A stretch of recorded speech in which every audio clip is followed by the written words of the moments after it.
Concert Buddy has a contest going called I Want to Give You Free Vinyl Records. My first giveaway contest.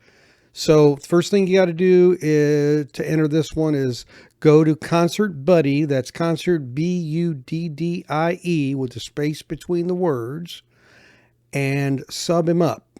And don't make it private. Make it so he can see it, because that is your first entry. You can also make a video like I'm doing right now, and you can explain how you are involved with the channel or how you have been influenced, and list and name the various channels that have either influenced you or that you really like, whatever the case might be.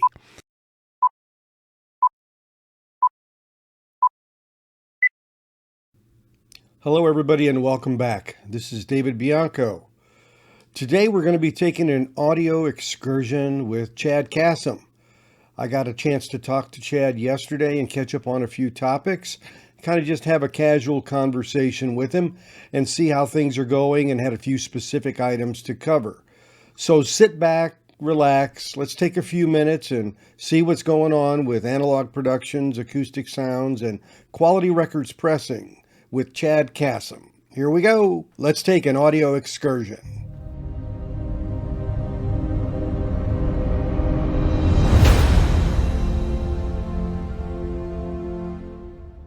Hello, vinyl community. Welcome to today's version of the audio excursion with David Bianco. I've got Chad Kassem here with me from Analogue Productions / Acoustic Sounds / QRP.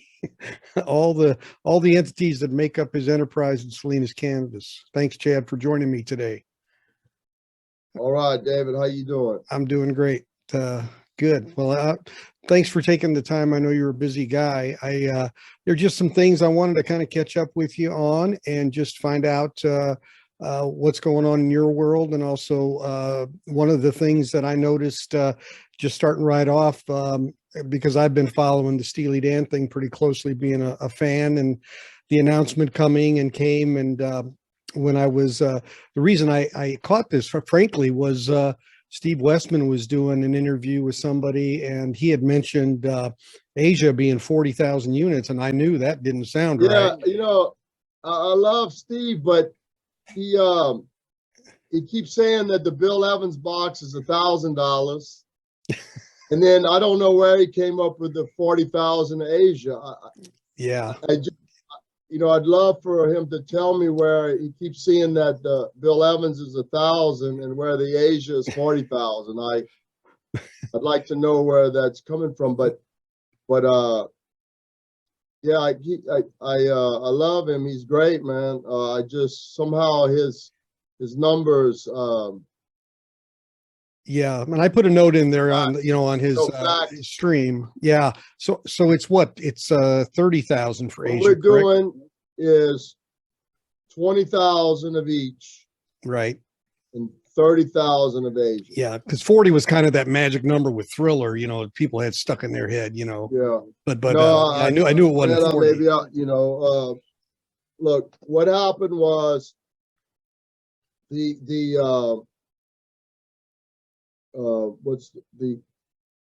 amount of excitement and the enthusiasm and the orders that came in just let us know that 15 wasn't going to cut it, and we want everybody to get theirs.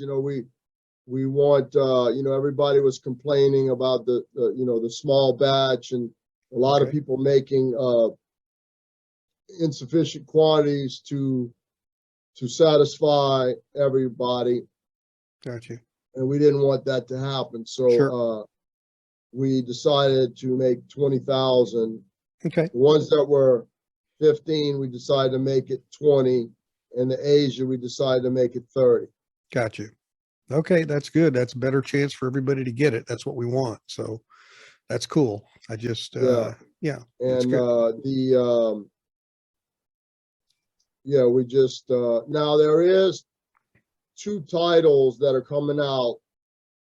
I'm not going to mention the titles. They are, top level stuff, like all the UHQRs we're doing. We're not, not, we're not doing, we're just doing A-level titles, not B or C.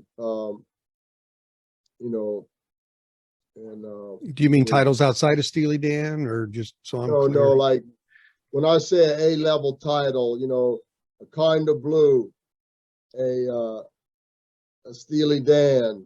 Got you. Top tier, top shelf artists. A Jimi Hendrix. Got you. We're keeping our UHQRs at the top. Got you. We're not just doing any one. And right. So we got two top titles, the same artist, but we're only making 3,500 of each of them, and we're only going to be able to supply like 3,000 or 2,900 of those. And I think they're going to last maybe 30 minutes. And, the deal was made way before, and we tried to change it. We tried to get them to increase it to 15,000. Right. But we couldn't do it. So, I apologize ahead of time. It's going to be 3,000 very happy people. I hear you. So, while I'm saying we're increasing the Steely Dan, right. I'm telling you about something, but on the Steely Dan, we could increase it. You were able to. Okay. Other band or we couldn't. Right. So that was locked in. Okay. I got you. We tried. We really tried very hard. So why would I want to sell more records, Sure, of course. Absolutely. And why wouldn't I want my customers to be happy? Absolutely. No, and where you could modify that to give more, you did. So yeah, that's proof of that. So again, by the reaction and the amount of orders we got on the first day alone, we're like, wow, this is high demand. Yeah. Let's try to pick a more realistic number. Sure. So I guess on the other ones, my message would be set acoustic sounds to your default web page so that when the announcement comes, you can order on the fly because they may be gone. We try to tell people to sign up to our email newsletter. Yep, I do. Yep. And, one or two times a week, we email with the latest releases from all the major labels and audiophile labels. And when we get, like, we just bought a 30,000 record collection that we're going through right now. And, when we're going to do a video on it, show all the different things, how we acquired it, where we acquired it, who we acquired it from, how much. But, we want to go ahead and, we got to get the records counted and everything and kind of organized. Right. And then we want to start putting them up for sale before we make this big video about this. But these are the kind of things you found out about on our email, like, all right, 30,000 records just hit the door. Here's the first batch of MOFIs, or here's the first batch of Nautilus half speeds, or here's the first batch of direct-to-disc, or jazz, or classical.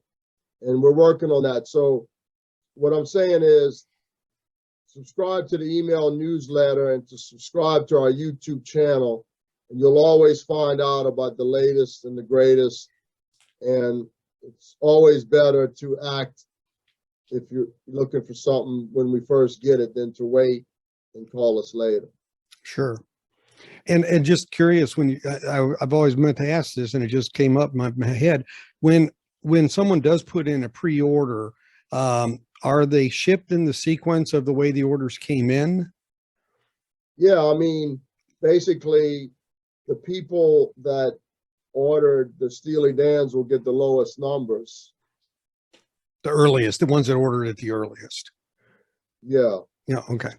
Yeah. I just never knew if that was it seemed that way from my experience. Well, there's a lot of reasons why, we might not have pressed all 25,000. So that's sure. I couldn't send somebody number 25,000 anyway. Yeah, that's for sure. So it should be that way. The earliest person that orders gets the lowest number. they call that FIFO, first in, first out. Okay. So Yeah. yeah. So yeah. Okay. Well, that's great. So, okay. So yeah, the next, the big announcement will have a very, very limited quantity. And so those will be one. And You're that's not gonna not the big announcement that everybody's oh, like, well, is that the big announcement? No, when they hear the big announcement, they'll know it's the big announcement. right. Yeah. Yeah. But those will be the ones that have that fixed quantity now that you couldn't raise. And I mean, that's, it's a yeah, big yeah. announcement. There's a lot I'm of sure.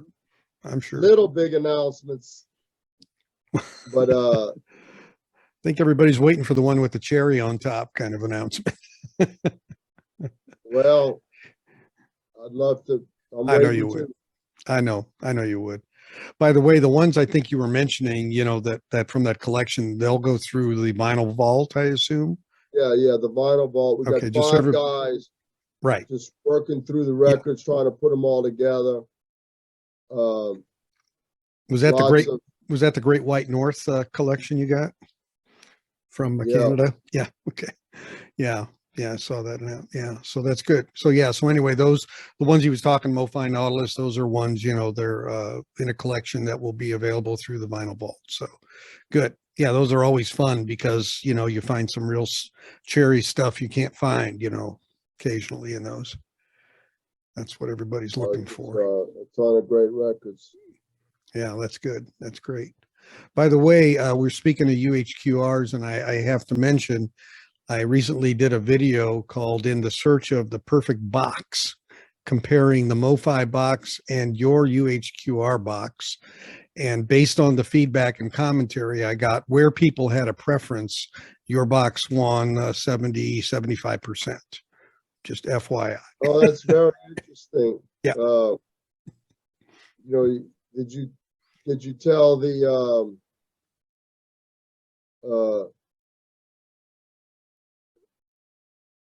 did you tell the person from the Pacific Northwest? It's out there for him to view. Okay. But well, I mean, yeah. We want our product to be deluxe, from the title we choose to the master tape we use to the mastering engineer we use for us approving it, to the jacket inside, which I think is very important to have the original jacket in there. And then that box also protects the original jacket. Absolutely does. And that's in my video. We want it to be this product to be unique and separated from a normal product. Absolutely. We don't to look normal in any way. We want it to be deluxe and unique, and we want it to be unique within it with itself. Yeah. Where you can collect them and line them up, and they look nice on the shelf, and you can see exactly what it is. Yeah, they stick out. I mean, I've had people come to my and look at my stuff. Bit, they go, "What is that? You got your encyclopedias with your?" It's like, no, these are records. So, right. I mean, there's some people like, you're not going to make everybody happy. No. I mean, the box is gaudy. Well, maybe it is, and to some people, I'm sure, but it's deluxe and it's high quality. I mean, Mobile Fidelity chose that telescopic box where it's two pieces you open and then. Yep. Yeah. Well, I unboxed them both. Yeah, I unboxed them both side by side, and I showed what's in. I mean, down to every piece, down to the bubble wrap between the two records that you guys do. Ours costs way more. You know what I'm saying? Sure. There's no doubt. That dial wood alone, and the leatherette and the gold foil, they use the soft touch, but once you get your finger on that soft touch, you've leaves an imprint. Yeah. It leaves an imprint from the first time you touch it. Your fingers are oily. Yeah. That's and the other thing is people were saying, and it's right, the edges are going to give, they're just not going to last. The corners, they're going to split open. So, and I've got UHQRs from the 80s that prove that, of MOFIs, that broke apart. You really got to be careful with those. But anyway, just to let you know, I did that just in fairness to show people what is actually in each of them. and they could judge for themselves. But like I said, the reaction was about 75 or so percent Well, I liked mean, if yours. you compare, ours are definitely heavier duty, and they're going to last longer, and they're going to stay looking the same longer. And the soft touch, although it's kind of a cool feel, Mm-hmm. it's not practical because you get oil on it, you know, and your fingers. Yeah. And First then thing you, we like having instead of talking about what we talk about ours, we like having the original jacket in the highest quality, oh, that's the yeah. most protective, you know. Yeah.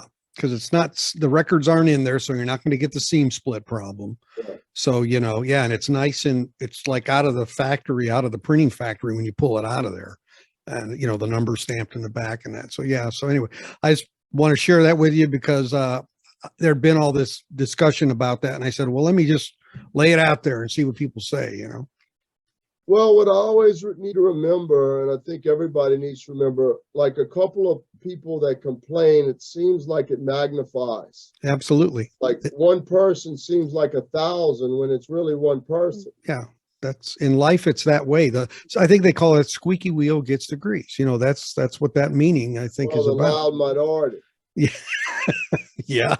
you know, seems to be the majority because you see, I think what happens is most of our great customers, they buy the product, they love the product, they listen to the product, and they go on about their life. Yeah. They're quiet. Yeah. Sure. Well, but they're happy. And then the person that gets sometimes the smallest defect, you know, writes a book about it. It makes it look like, you know, that there's more defect. Yeah. And then some people, one person said that they called Acoustic Sounds one day, and we said that we had a 16% defective rate. And I'm like, man, we've never had that, you know, like even on somebody else's product, you know, like where did they get that number? But, you know, they can write that. Sure. And, Yeah. you know, so not everything they say is true. Right. Right. Time, I'm sure it is, but no, we it's interesting to you know, everybody's got an opinion, everybody's entitled to their opinion. Well, I think one thing I've learned on being on the internet now more is there's a lot of one-sided conversations on the internet.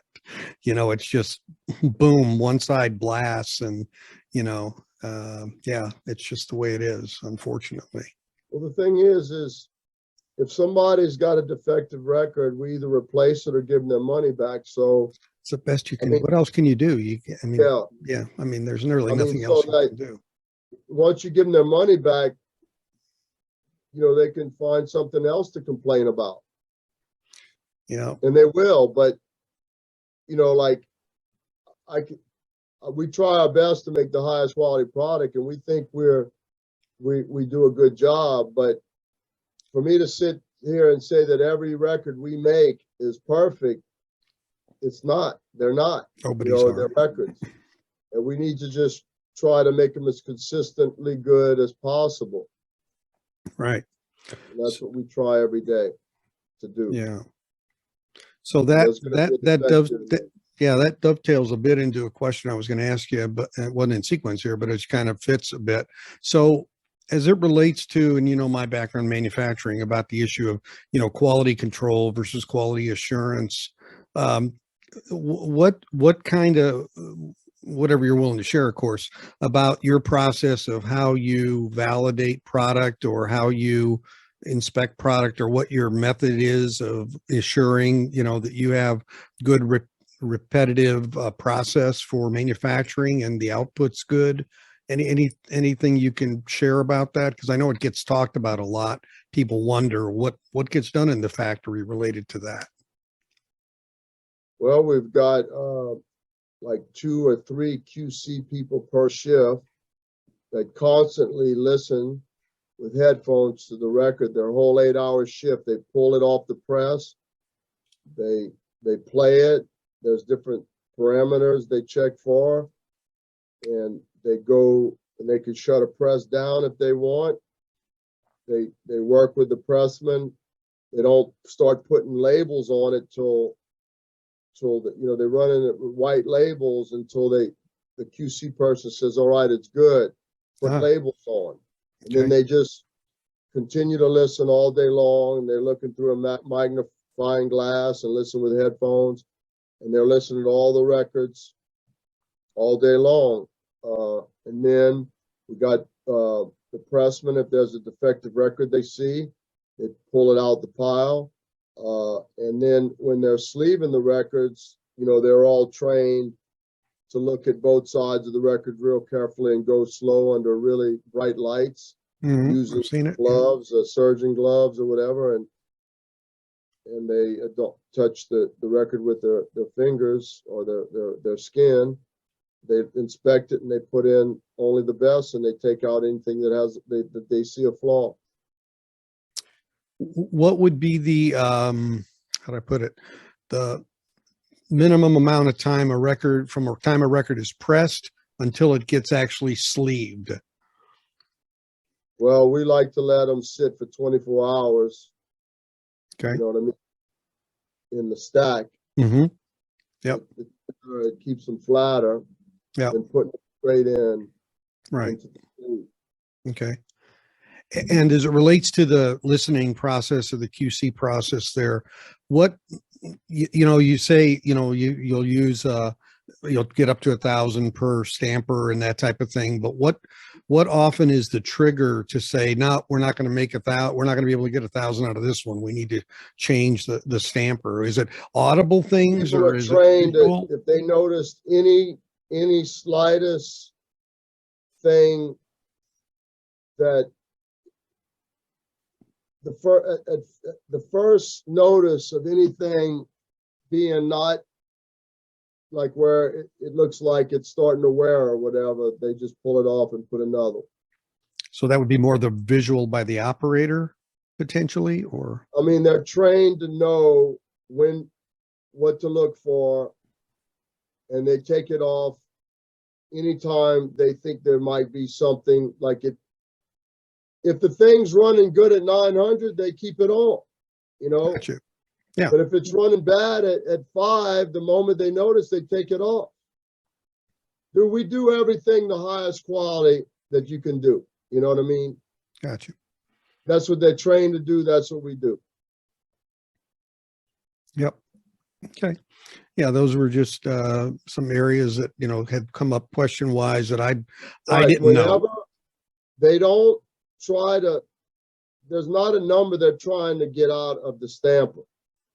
You know what I mean? It's just that we you might, if you said, well, how many do you normally get out of a stamper? We'd like to get around 1,000. You know what I mean? Mm-hmm. Sometimes you get 500. Sometimes you get 1,000.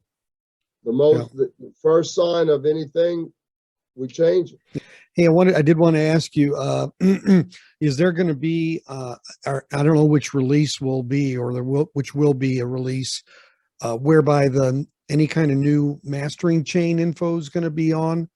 Is there anything coming down the road that's going to have that on it yet? Or I know we talked about that in August when I was there. That was kind of hot at the time.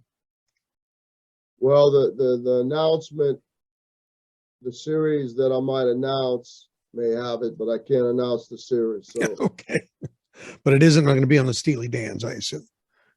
No, the jacket on the Steely. Look, I'm going to show you all the pictures of the master tapes. On every one, you can have the picture of the master tape in the insert of the Steely Dan. Oh, really? Okay. So hopefully that will, the restless, how you say it, the people will feel confident that we use the master. Okay. The picture of the master will be within the insert. Okay. Now, of the 9 Steely Dan, 7 of them we had absolute original analog masters. One of them, the Gaucho, it's a one-off EQ'd master that Bob Ludwig made. And so if we just cut that flat, if we have Bernie cut that flat, it's Bob Yeah. Ludwig's Gaucho, basically, on 45. Gotcha. The other is a non-EQ'd one-off half-inch tape of Asia. That's the only two copies. Now, those are copies, but I tell you what, they're the best copies you're ever going to have. The last two records, one of them, they were all analog recordings. Two Against Nature was mixed to high-res digital. Right. Cut from that. Yeah. Okay, that's the story on the Steely Dan. You know what I mean? It's Cut and whether dry. I put the little barcode or whatever, the sparse code or not, there's the story on 9 Steely Dan. Gotcha. And the Tull stand-up that was just released on the 45 RPM, that was that an original tape, or what was the status of that one? Dude, let me tell you about Analogue Productions. 99% of the time, it's the original analog tape. Okay? So, I mean, if we used the English original analog master tape, the only master, island master. Gotcha. Island, yep. Okay. But I guess I'm just getting frustrated. I'm just getting asked so much about something we always did. I understand what you mean by that. The name of my label is Analogue Productions. You know, so I get a little frustrated sometimes because, you know, that's what we do. Now, let's just say something like this didn't happen with stand up, but let's just say we went to do stand up and they're like on the Asia and the Gaucho, they said, man, we don't know what happened to the master, or we know what happened, the master's gone. Or we don't know what happened, but we can't find it. Right. We have a one-off, non-EQ'd tape copy that was made freshly when the thing came and hadn't even been used. Now we're going to send it to you. This is the best thing we have. It's analog and it's great. We're going to send it to you and you can make a decision. Mm-hmm. Well, then I'll make the decision. Right. You know, at that point. Now, again, this is like 2 or 3 out of 100 this happens on or something. Yeah. I don't know exactly, but not even 5%, you know. So Yeah. then we make a decision. Wow, everybody loves this record. Everybody wants this record. We got the part and it blows away the original with a tape copy. Yeah. We've exhausted everything we can to look or find the tape master. There's no tape master.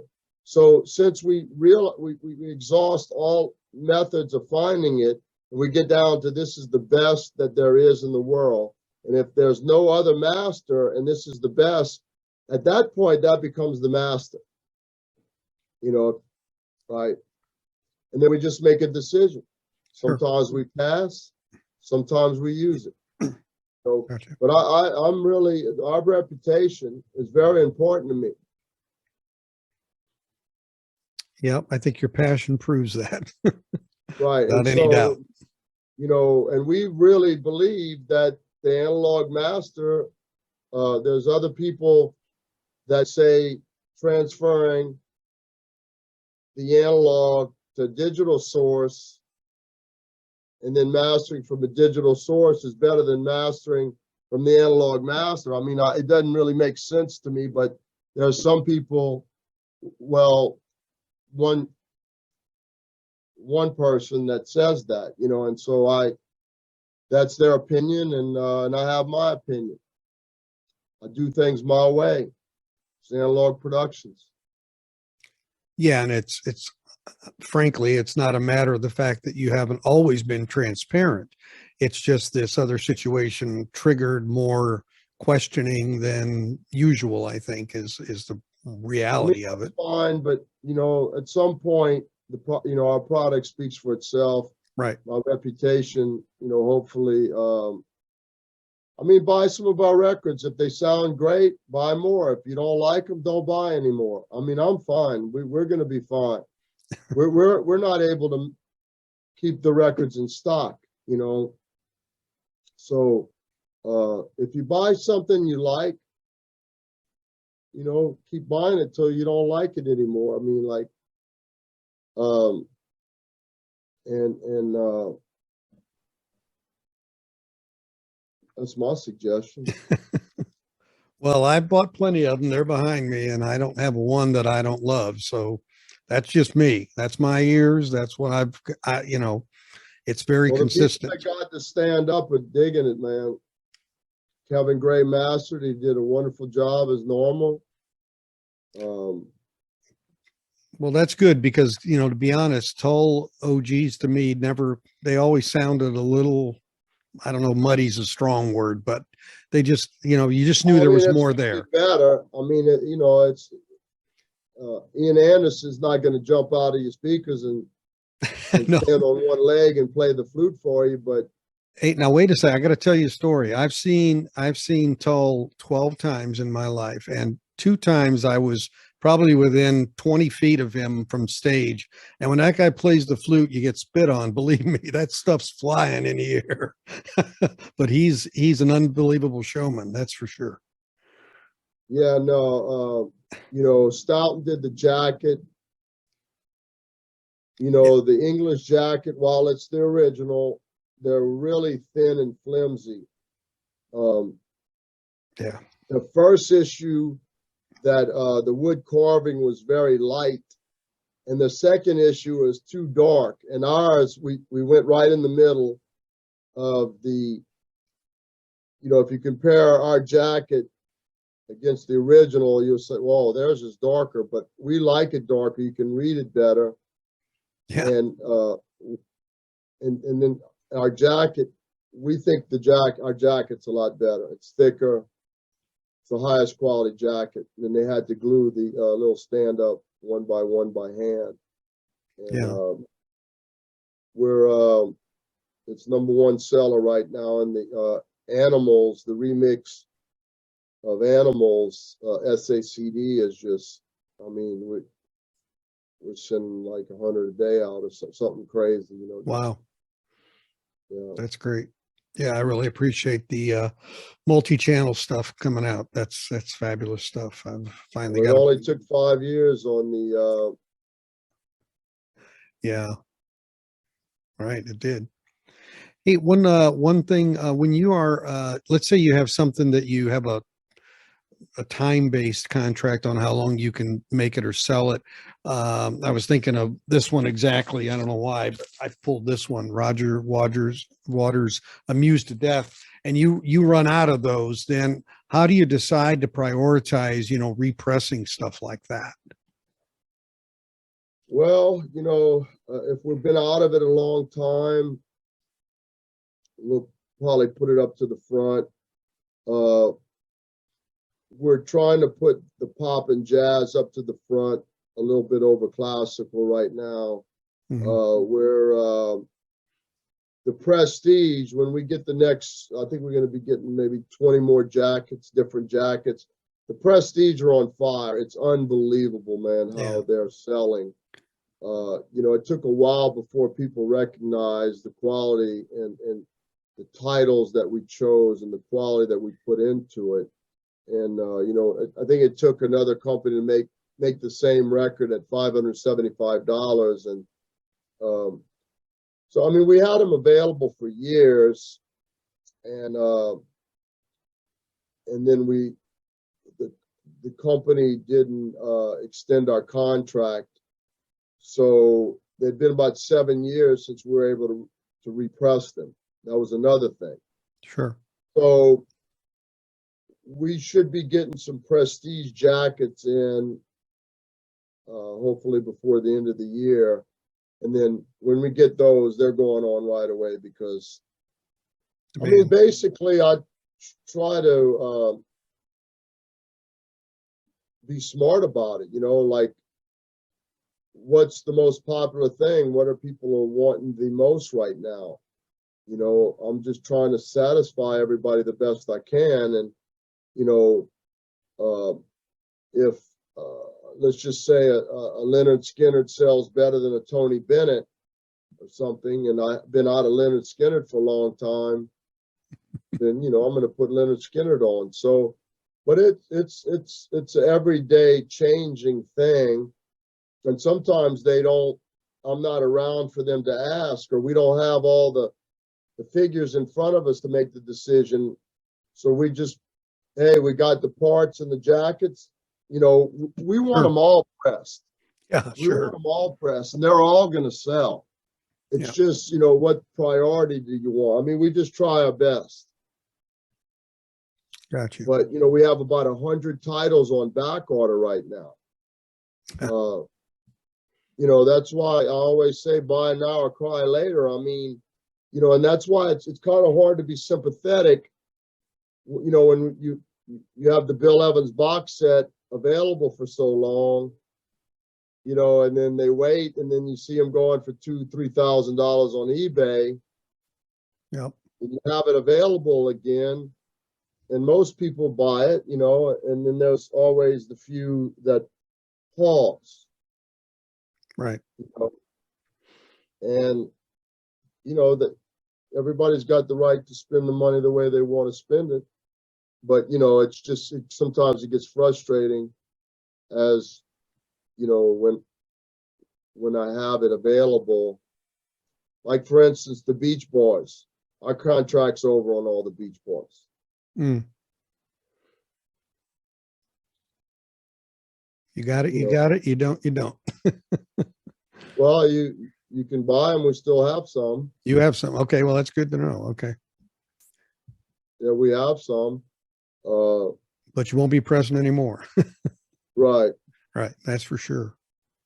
So there you have it. And we try to inform y'all, you know, that this is the last pressing, you know, and you know, I've been doing Analogue Productions since 1990.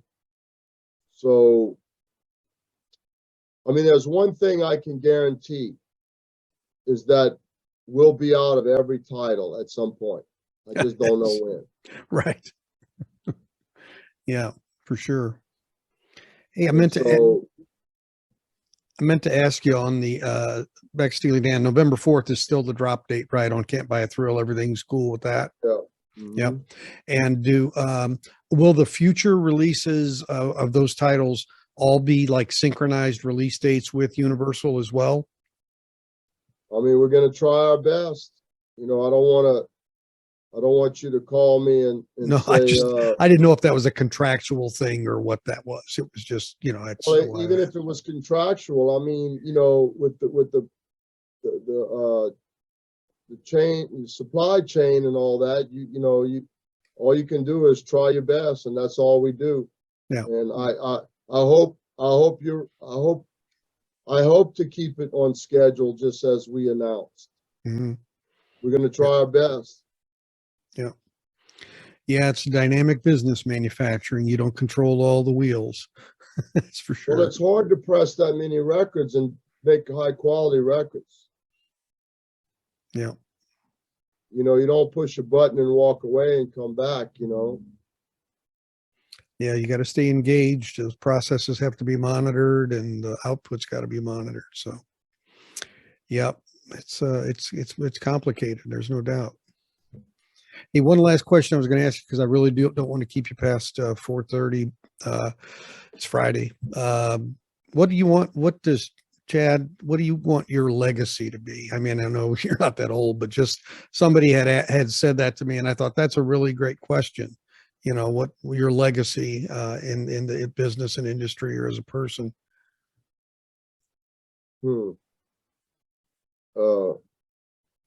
That's a deep question. I mean, I know it is. I don't know. I mean, I'd like to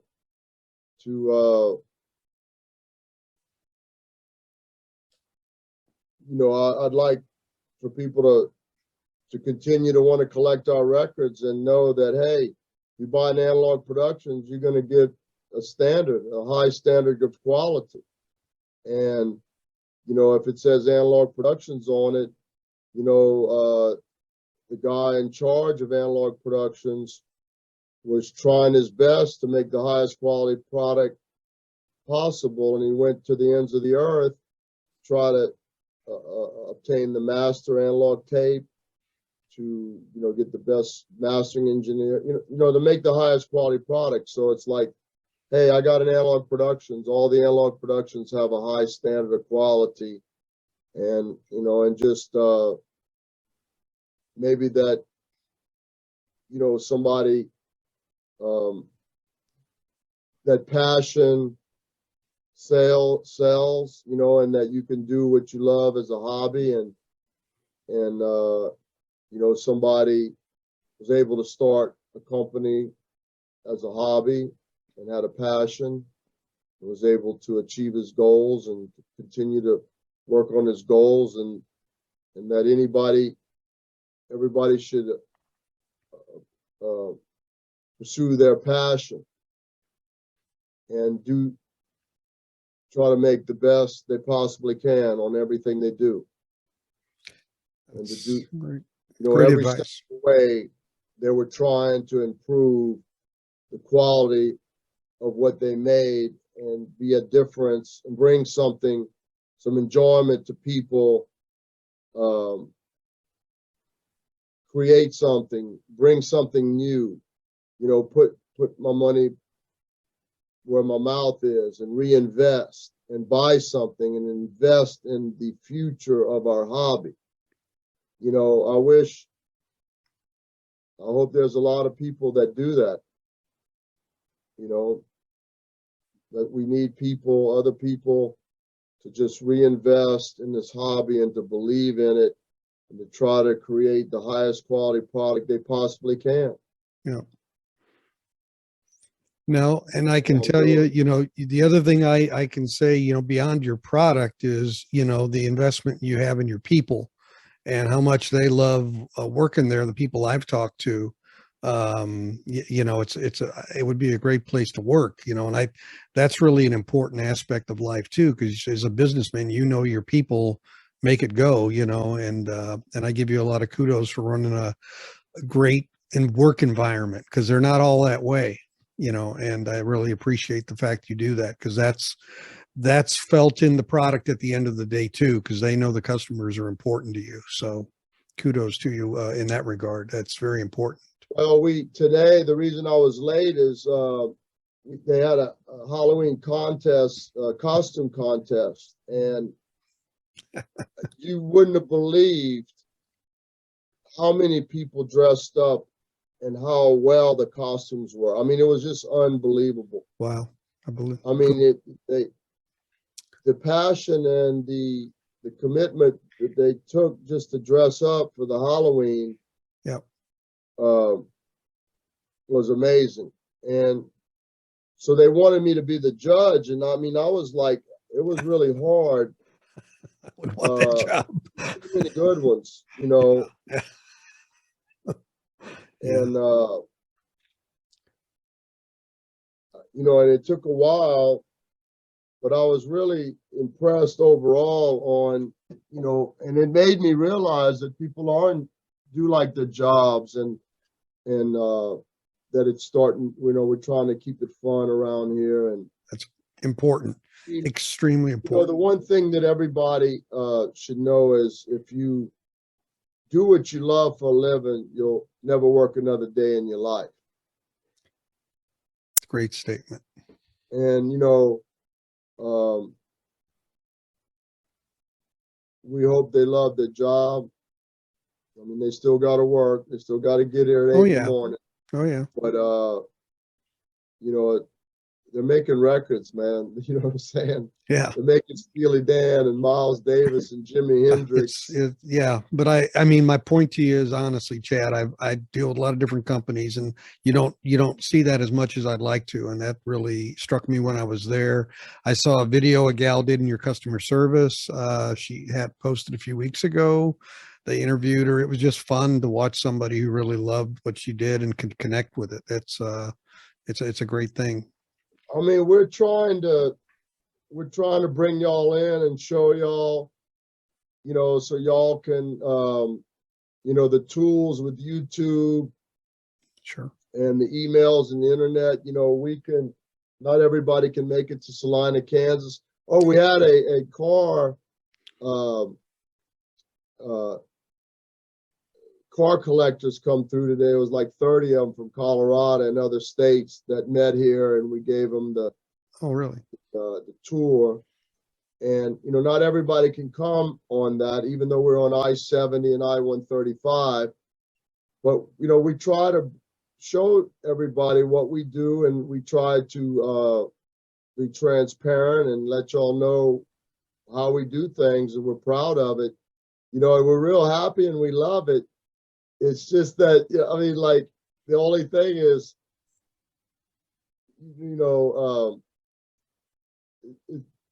just every now and then they still criticize, like, oh, look at that, they'll say, and it's like, boy, if they only knew how hard this all was. Yeah, I know. But take it in stride. Yeah, no, I need to be happy. Yeah, you got a lot to be happy for, and you do. So anyway, so I really want great customers, man. We got great customers all over the world. I mean, I could go to any country and call one of our customers, and they'd take me around their country and show me, I mean, I'm very, very fortunate, very lucky, very blessed. And I need to always remember that. Yeah. And it's because of Acoustic Sounds and Analogue Productions. And like I said, we love showing everybody everything. And there's so much to come, so many cool things, so many big announcements right around the corner. We're waiting with bated breath. Right. And, and we're happy. It's just, but it's still a stressful every day. Oh, yeah. Yeah. When you're as engaged as you are and have so many balls in the air, I get it. I totally get it. Well, thanks for your time as always. And you've been a great friend to the vinyl community as a whole and a great asset to the record industry as a whole. So I salute you and your team for all you do. And I thank you again for your time as always. So there you have it. Me catching up with Chad Kassem. In his own words, there as always never know what Chad's going to say, of course. And he definitely has a business that he has thought about for a long time and evolved it in many ways and aspects, and is getting up there with some pretty high hitters with some of these releases.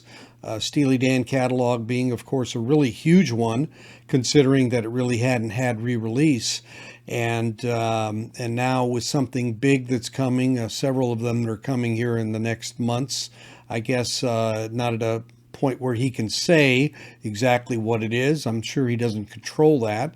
So, but we're all waiting with, as I said, bated breath to find out what that is with those limited productions that are going to be coming of that. But as it is, I appreciated the time and I thank you for watching the channel. If you would, please subscribe, press the subscribe button, the black bell that will get you notifications. And if you give me a thumbs up to like the video, I do appreciate that, along with comments. I read them, I reply to many of them, and I do appreciate you taking the time to give me some feedback. So as always, thanks for watching this audio excursion on Safe and Sound Texas.